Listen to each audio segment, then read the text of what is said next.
भगवान श्री कृष्ण ने बताया किन पापों के कारण मनुष्य को कुत्ते का जन्म मिलता है।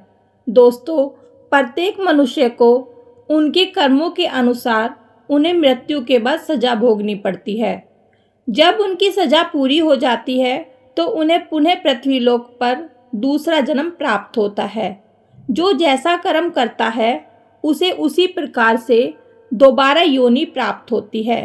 लेकिन दोस्तों, क्या आप जानते हैं कि किस श्राप के कारण मनुष्य को कुत्ते का जन्म मिलता है और वह कौन से कार्य हैं जो हम मनुष्य को अपने जीवन में नहीं करने चाहिए, जिसकी वजह से हमें नरक में जाना पड़ता है और फिर हमें कुत्ते का जीवन मिलता है।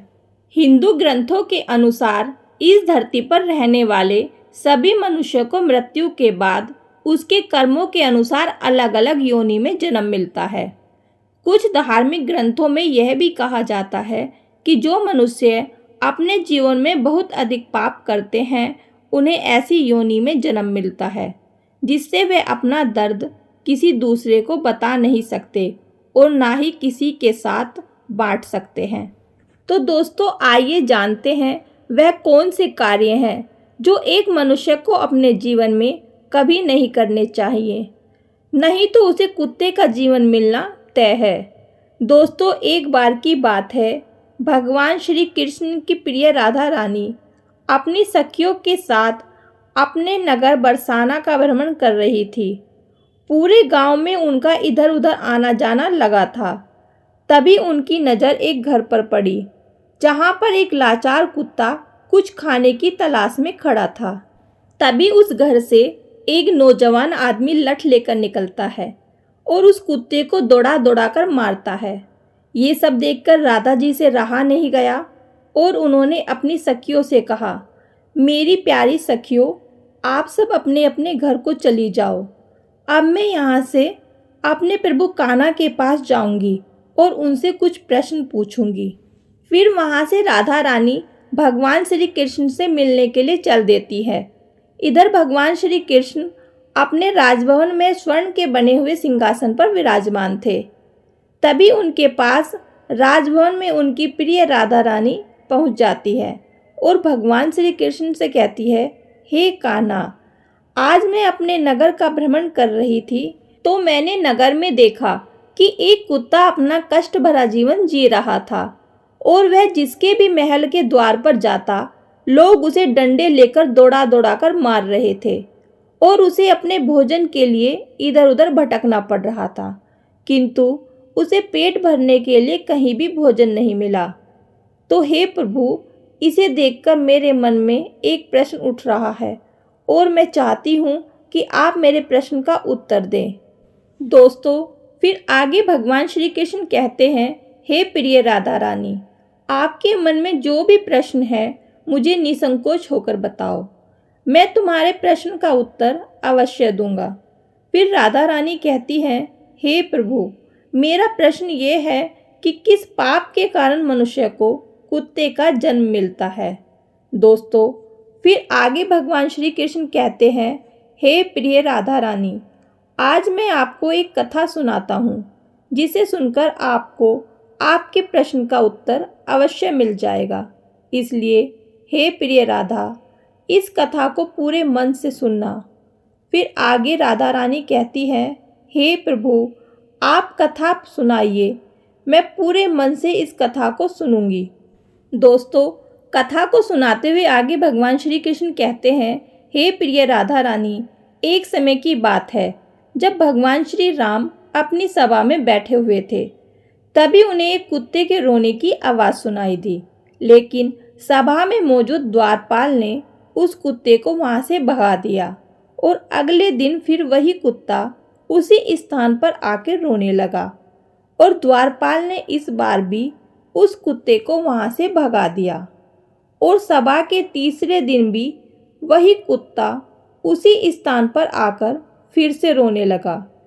तो भगवान राम के मन में एक प्रश्न उठने लगा कि आखिर यह कुत्ता रोज रोज मेरे दरबार के बाहर ही क्यों रोता है। और फिर भगवान श्री राम ने उस कुत्ते के रोने का कारण जानना चाहा और अपने द्वारपाल से कहा कि उस कुत्ते को यहाँ बुला कर लाओ। तब कुत्ते को बुलाने के लिए द्वारपाल उसके पास गए और बोले, प्रभु श्री राम ने आपको अपने दरबार में बुलाया है। तो कुत्ता बोला, हे मुनिवर, मुझे ऐसी योनि में जन्म मिला है जिसका मंदिर, राजभवन, रसोईघर और गौशाला जैसे पवित्र स्थान पर जाना मना है। तुम जाकर के प्रभु श्री राम से कह दो कि वह स्वयं मुझसे मिलने के लिए यहाँ आ जाएं। और फिर द्वारपाल ने कुत्ते की सारी बातें भगवान श्री राम से जाकर बताई। और ऐसा सुनकर भगवान श्री राम स्वयं उस कुत्ते के पास गए और बोले कि तुम रोज मेरे दरबार के बाहर आकर क्यों रोते हो। तो कुत्ते ने भगवान श्री राम से कहा, हे प्रभु, मैंने कोई अपराध नहीं किया है, फिर भी एक सन्यासी ने मुझे पत्थर से मारा है, जिसके कारण मेरा पैर टूट गया है और मुझे बहुत पीड़ा हो रही है। इसी कारण मैं रोज आपके दरबार में आकर रोता हूँ। दोस्तों, फिर आगे भगवान श्री कृष्ण कहते हैं, हे प्रिय राधा रानी, उस कुत्ते की पीड़ा को देखकर प्रभु श्री राम को बहुत दुख हुआ। फिर भगवान श्री राम ने अपने दरबारी को अपने दरबार में बुलाया और कहा, हे दरबारी, जाओ जाकर वह सन्यासी जहाँ भी हो उसे ढूंढकर हमारे दरबार में लेकर आओ। भगवान श्री राम की आज्ञा पाते ही उनके 2 सैनिक वहाँ से सीधे सन्यासी के घर पहुँच गए और उस सन्यासी को पकड़कर अपने साथ लेकर भगवान श्री राम के दरबार में आ गए। फिर प्रभु श्री राम ने उस सन्यासी से कहा कि क्या ये सत्य है कि तुमने इस कुत्ते को पत्थर मारा है, जिस कारण इसका पैर टूट गया है और यह अब ठीक से चल भी नहीं पा रहा। इसने क्या अपराध किया था जिसके कारण तुमने इस बेजुबान कुत्ते का पैर तोड़ दिया। तब वह सन्यासी कहता है, हे प्रभु, मैं भिक्षा के लिए रास्ते से जा रहा था, तभी इस कुत्ते ने मेरी भिक्षा का अन्न छू लिया था और इसी वजह से मुझे क्रोध आ गया और मैंने पत्थर उठाकर इसको जोर से मार दिया, जिसके कारण इसका पैर टूट गया। सन्यासी की ये बात सुनकर श्री राम ने कहा कि क्या आपको पता है कि ये एक ज्ञानहीन पशु है। ये अपना पेट भरने के लिए ऐसा करते हैं और इनको इतनी अक्ल नहीं होती कि इन्हें ऐसा नहीं करना चाहिए। और यदि इस कुत्ते ने आपके अन्न को छू लिया था तो इसमें इसका कोई अपराध नहीं है और ऐसा करना तो इसकी स्वाभाविक प्रवृत्ति है। और इतनी सी बात के लिए आप इस कुत्ते को इतनी बड़ी सज़ा नहीं दे सकते। और अपराध इसने नहीं, अपराध तो आपने किया है, जो एक सन्यासी होकर इस कुत्ते का पैर तोड़ दिया है। इसलिए आप ही इसके अपराधी हैं। दोस्तों, फिर आगे भगवान श्री कृष्ण कहते हैं, हे प्रिय राधा रानी, भगवान श्री राम उस कुत्ते से कहते हैं कि यह सन्यासी तुम्हारा अपराधी है और तुम जो चाहो वह सजा इसे दे सकते हो। फिर भगवान श्री राम की यह बात सुनकर उस कुत्ते ने कहा, हे भगवान, इस सन्यासी को किसी महल का राजा बना दिया जाए। तो श्री राम ने उस कुत्ते की बात को स्वीकार कर लिया और उस सन्यासी को सुंदर वस्त्र पहनाकर एक घोड़े पर बिठा दिया और उस सन्यासी को एक महल में ले गए और उस सन्यासी को वहाँ का राजा बना दिया। जब वह सन्यासी राजा बनकर एक स्वर्ण से बने सिंहासन पर बैठ गया, उसे वस्त्र भी राजा महाराजा जैसे मिल गए। इतनी सारी शान शौकत को पाकर वह सन्यासी अति प्रसन्न हुआ। फिर वह सोच रहा था कि मैंने अपने जीवन में कभी सपना भी नहीं देखा था कि मैं एक राजा बनूंगा और एक कुत्ते ने मुझे राजा बना दिया। सच में इस कुत्ते में अकल नहीं है, क्योंकि मैंने इसकी टांग तोड़ दी, पर उसने मुझे सजा देने के बजाय महल का राजा बना दिया। यह सब कुछ देखकर लोग बहुत आश्चर्यचकित थे और लोगों ने प्रभु श्री राम से पूछा कि हे प्रभु, इस कुत्ते ने इस सन्यासी को सजा देने के बजाय महल का राजा क्यों बना दिया, जबकि उस सन्यासी ने उस कुत्ते का पैर तोड़ दिया था। गांव के लोगों की इस बात को सुनकर प्रभु श्री राम ने कहा, इस सवाल का जवाब आप लोगों को वह कुत्ता ही दे सकता है। तब सभी लोग उस कुत्ते के पास गए और उस कुत्ते से पूछा कि तुमने उस सन्यासी के साथ ऐसा क्यों किया है। उसे दंड देने के बजाय तुमने उसे एक राज्य का राजा बना दिया। तो कुत्ता मुस्कुराते हुए बोला, तुम जानना चाहते हो कि मैंने उस सन्यासी को सजा देने के बजाय उसे महल का राजा क्यों बनवा दिया। दोस्तों, फिर आगे भगवान श्री कृष्ण कथा को सुनाते हुए अपनी प्रिय राधा रानी से कहते हैं, हे प्रिय राधा रानी। वह कुत्ता उन सभी से कहता है, सुनो, अन्याय करने वाला राजा और घर घर पहुंचे याचक को भगाने वाला, दूसरों की संपत्ति को हड़पने वाला और किसी गरीब पर अत्याचार करने वाला मरकर दूसरे जन्म में कुत्ता ही बनता है। और यह एक सत्य है, इसमें कोई संकोच करने वाली बात नहीं है। एक राजा ही सबसे पहले गरीबों को सताता है और उनकी संपत्ति को हड़पता है। आगे कुत्ते ने कहा, मैं भी पिछले जन्म में एक राजा था और मैंने गरीबों को खूब सताया था, उनकी मेहनत का धन खूब हड़पा था।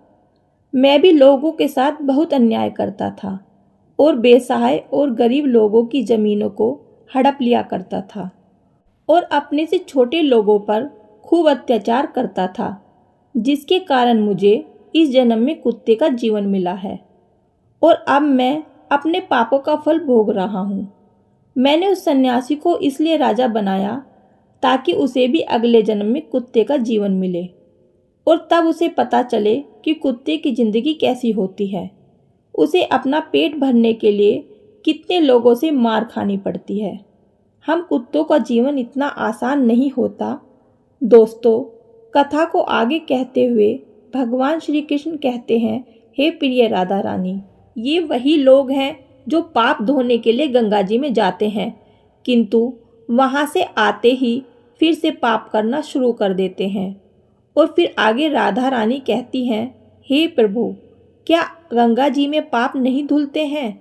तब भगवान श्री कृष्ण मुस्कुराते हुए कहते हैं, हे प्रिय राधा रानी, गंगा जी में वही पाप धुलते हैं जो अनजाने में हो जाते हैं। जानबूझकर किए गए पाप कभी नहीं धुलते हैं। और गंगा जी में स्नान करने से वही मनुष्य पवित्र होता है जिसका मन साफ हो और मन में कोई छल ना हो और मन में गंदे विचार ना हो। गंगा में छल करने वाले और दूसरों की बहन बेटियों पर बुरी नज़र रखने वाले लोगों का कुछ नहीं होता है और प्रत्येक मनुष्य को अपने कर्मों का फल अवश्य मिलता है। दोस्तों, इसलिए आप सभी से हाथ जोड़कर अनुरोध है, किसी बेजुबान जानवर को अगर हम लोग एक वक्त पेट भरने के लिए भोजन नहीं दे सकते तो उन बेजुबान जानवर को कभी कष्ट ना दें। यदि कोई कुत्ता या बेजुबान जानवर आपके घर पर आता है तो उसे यदि रोटी नहीं दे सकते तो उसे मारो भी मत, क्योंकि वह भी एक जीव है, उसे भी दर्द होता है और ईश्वर सबके पापों को देखता है। दोस्तों, इस प्रकार से भगवान श्री कृष्ण ने अपनी प्रिय राधा रानी को बताया कि कौन से पापों के कारण मनुष्य को कुत्ते का जन्म मिलता है। दोस्तों, वीडियो पसंद आई तो लाइक और शेयर करें और कमेंट बॉक्स में जय श्री कृष्णा जरूर लिखें।